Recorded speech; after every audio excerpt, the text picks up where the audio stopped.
పెందుర్తి నియోజకవర్గం Bharat Ratna doctor BR Ambedkar 135వ జన్మదిన వేడుకలు చాలా ఘనంగా జరిపారు.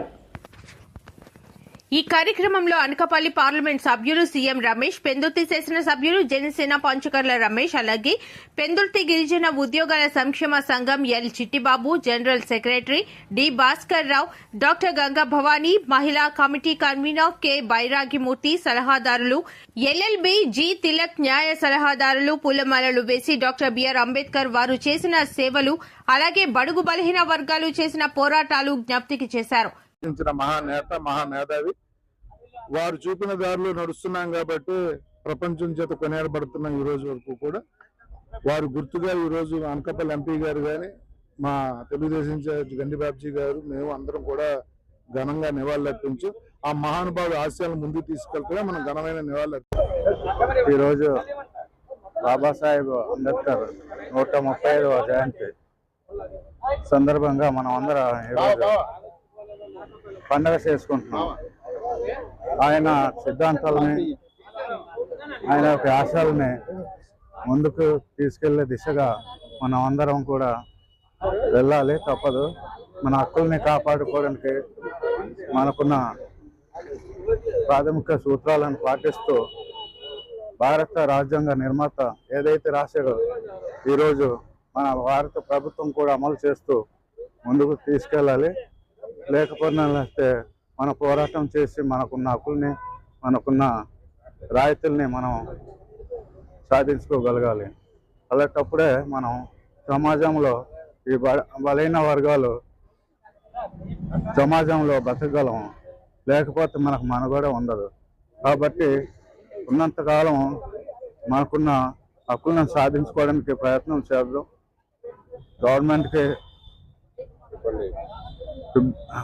గవర్నమెంట్ ఏమైనా ఇబ్బంది పెడితే దానికి మనం ఖండిస్తూ మన హక్కుల్ని, మన బాధ్యతల్ని అందరూ కూడా నెరవేర్చుకుంటూ ముందుకెళ్లాలని ఈ సభాముఖంగా తెలియజేసుకుంటూ అందరికీ జై భీములు.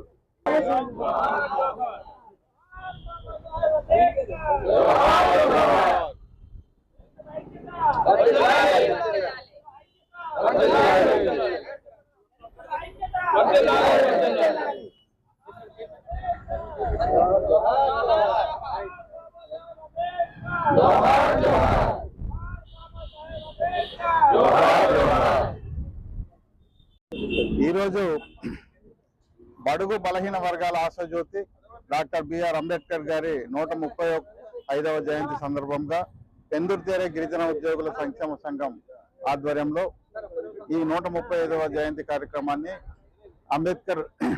పెందుర్తి అంబేద్కర్ కూడలి నందు ఘనంగా ఏర్పాటు చేయడం జరిగింది.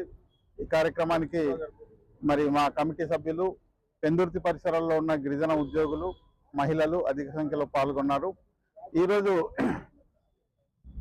డాక్టర్ బిఆర్ అంబేద్కర్ గారు ఆ రోజుల్లో స్వతంత్రం వచ్చిన తర్వాత రాజ్యాంగం నిర్మాణ దశలో మరి ఒక దళితుడైండి కూడా మరి ఆయనకు మంచి అవకాశం రావడం, రాజ్యాంగాన్ని నిర్మించడం, ఆ రాజ్యాంగం నిర్మించిన ధర్మిల మరి అగ్రవర్ణాల వారు కూడా దీన్ని ఆమోదించడం, మరి అంబేద్కర్ గారు చేసినటువంటి ఎన్నో కార్యక్రమాలని మరి మా దళితులు, గిరిజనులు అందరూ కూడా దానికి మరి రుణపడి ఉంటాం.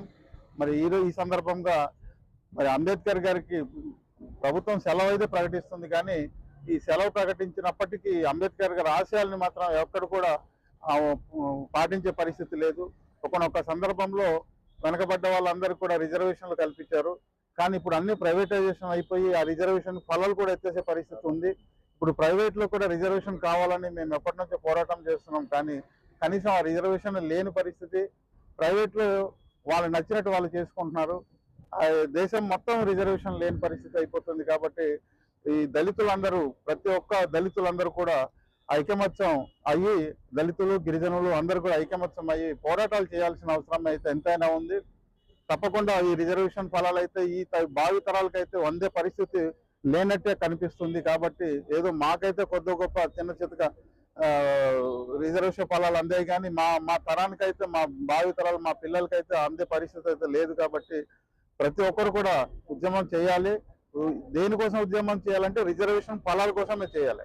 ఆ రిజర్వేషన్ ఫలాలకు సంబంధించిన ఉద్యమాలలో కూడా గతంలో ఆ రోజు జనాభా ప్రాతిపదికన ఆ రోజు పెట్టిన రిజర్వేషన్ 6%, 7% తప్పితే ఇప్పుడు జనాభా ఎంత, అప్పుడు జనాభా ఎంత, ఆ జనాభా ప్రాతిపదికన కూడా రిజర్వేషన్ శాతం పెంచాలి. కానీ పెంచకుండా ఉన్న రిజర్వేషన్ తీసే పరిస్థితి మరి ప్రభుత్వాలు చేస్తున్నాయి. కాబట్టి ప్రభుత్వాలకి మనం సమాధానం చెప్పాలంటే పోరాటాల ద్వారానే చేయాలి. ఆ పోరాటాన్ని ప్రతి ఒక్కరు చేయి కలిపి చేయాల్సిన అవసరం ఉంది. ఈ అంబేద్కర్ జయంతి రోజు ఒక రోజే మాట్లాడేసి చాలా మంది వెనక్కి వెళ్ళిపోతుంటారు. కానీ అది వెనక్కి వెళ్ళిపోకుండా ఆచరణలో తీసుకురావాల్సిన అవసరం ఎంతైనా ఉందని తెలియజేస్తూ ఈ సందర్భంలో ఇచ్చేసిన ప్రతి ఒక్కరు కూడా పేరు పేరున హృదయపూర్వక ధన్యవాదాలు తెలియజేస్తున్నాం. Thank you sir. గిరిజన ఐక్యత, దళిత ఐక్యత, బడుగు బలహీన వర్గాల ఐక్యత, రిజర్వేషన్ కొనసాగించాలి, రిజర్వేషన్ ప్రకటించాలి, జనాభా ప్రాతిపదికన రిజర్వేషన్ ప్రకటించాలి.